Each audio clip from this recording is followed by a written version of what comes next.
After I refused to give my mom my inheritance, she invited me to a family meeting, and the moment I walked in, I knew it wasn't a conversation, it was a trap. Lawyers already waiting, papers spread across the table like a verdict that had been decided without me, ready to pressure me into signing everything away. And as they slid the documents toward me, I smiled and said I'd brought someone too because my dad had been the only real parent I ever had, the one who worked himself to exhaustion, stayed fair even when it hurt, and somehow always made me feel safe, while my mom lived in manipulation and self pity, always the victim.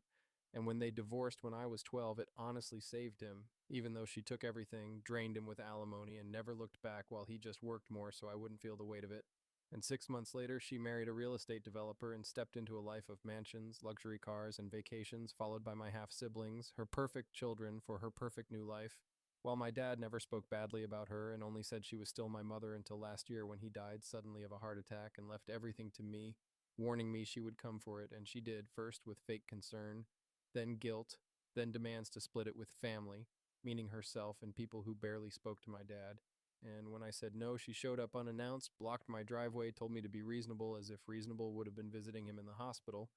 and when I stopped answering her calls, the threats started, then the formal invitation labeled regarding the estate of William Jensen, which is when I called my dad's lawyer and she said it was an ambush and agreed to come separately. And inside the living room was arranged like a courtroom with my mom sitting smugly in the center, her husband beside her, lawyers standing as they demanded 75% of everything and told me not to make it harder than it had to be.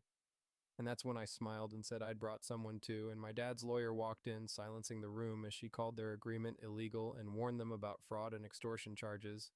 And when my mom snapped that I wouldn't take my own mother to court, I met her eyes and said, "Try me." And as I left, she called after me to take care of the house because accidents happen. And the next morning, my dad's house was destroyed, furniture slashed, photos shattered, the word thief sprayed on the wall. And 4 nights later, my cameras caught her dressed in black with gasoline while I called 911 and watched her get arrested. The trial dragging on for 6 months until the footage played and the jury came back guilty. 10 years for her, 12 for her husband, and now I live in my dad's house, repaired but never the same, sitting on the porch every morning where we used to drink coffee, realizing his real legacy was never the money, it was teaching me how to stand my ground even when it hurts.